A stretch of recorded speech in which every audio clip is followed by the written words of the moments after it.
Hello everyone, this is Casey Reinerson. This is my case study, Internet Use Violations, Standard 5 for EDL 850 School Law.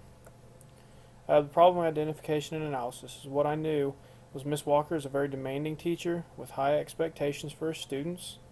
Miss Walker's coursework and expectations are causing problems with students and also with parents.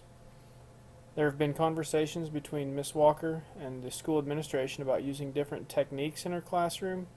And she has not implemented any of those techniques at this point in time.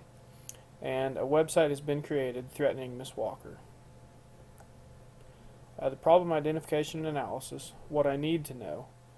I need to know who sent the email to Miss Walker and what it stated exactly. I need to know exactly what was on the threatening website that was made. I need to know where the website was hosted. I need to know what students know about the website.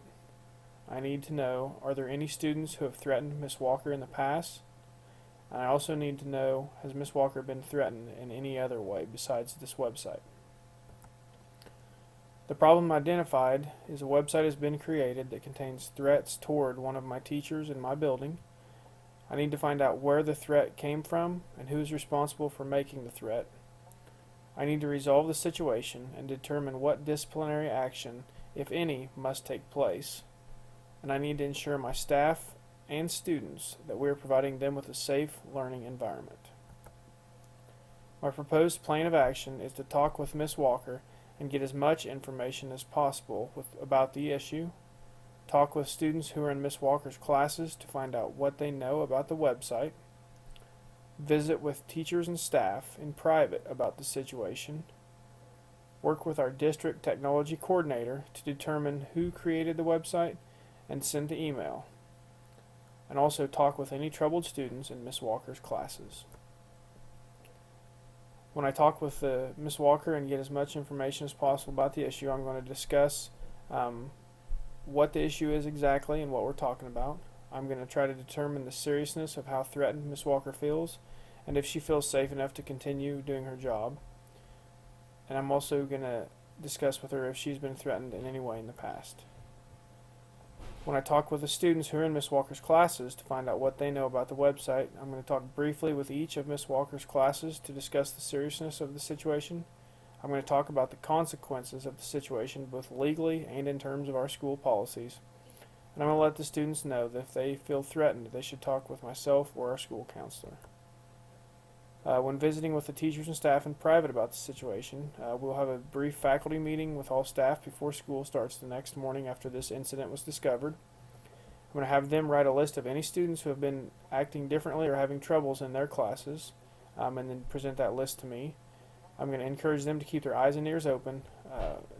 Students will talk eventually about the issue if they know anything. And if they see or hear anything, they're going to contact me immediately. I am going to keep everything confidential and not tell the staff and teachers any more than they need to know about the issue. I'm going to work with our district technology coordinator to determine who created the website and sent the email. I'm going to find out any information that our tech person can find, discuss what options we have to retrieve that information, research what outside resources we need to use in this specific case, and then I will discuss the options we have and make a plan of action with our technology coordinator and whoever else we need to get involved with this process. When I talk with the troubled students in Miss Walker's classes, I'm going to talk with each student in private in a non-threatening environment. I'm going to ask open-ended questions, let the students tell me what they know. I'm going to take notes and document everything that we discuss, and I'm going to let the student know that I'm doing this, not to threaten them or get them in trouble, but just because I have poor memory and I need to be able to look back over my notes in the future, and ask them if they feel threatened in any way.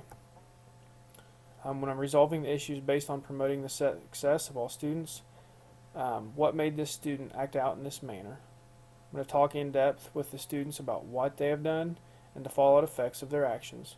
Explain to them what the district policy is and it will be followed, and they're responsible for their actions.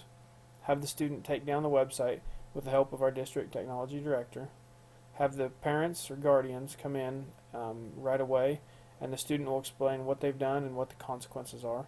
And also make sure the student understands the discipline is necessary to ensure the success of all students. The facts from this case were the students are frustrated with the workload, grades, and tough expectations from Miss Walker's classes. Students are trying to become the valedictorian and salutatorian of their classes, and they find this very difficult with the rigor of this class. And Miss Walker has not tried different strategies that have been suggested in her classrooms. What I was thinking, feeling, and valuing about identifying issues in this case is my job as an administrator to provide the best safe learning environment possible for each student. I have to find out who created this problem and why they did this, what issues are they going through. I have to be fair and level-headed when a serious threat occurs to determine what is best for all people involved. It's my job as an administrator to provide the best safe learning environment possible for each student. I have to make decisions that will affect all the students in my building and also the staff and teachers. Each student could be affected both positively and negatively by the decisions I have to make as an administrator. I have to do what is in the best interest for both the teachers and my students, and most importantly, I will support my teachers. I have to find out who created this problem and what they are going through and why they did this. Why did the student act out in this way? There's probably a reason. It's probably not just a random situation. Do they understand the seriousness of this situation? What issues are affecting their life right now? How does this issue compare to the big picture in this individual's life? What else are they going through at home, and what do they have to deal with? And then what can I do to help this student? I have to be fair and level-headed when a serious threat occurs to determine what is best for all people involved. I'm responsible for everyone in my building. I have to support the teachers, the staff, and the students. What can I do to resolve future issues like this before they happen and threaten my staff and students? Standard 5, the building level administrator is an educational leader who demonstrates a sense of integrity and ethical behavior at all times.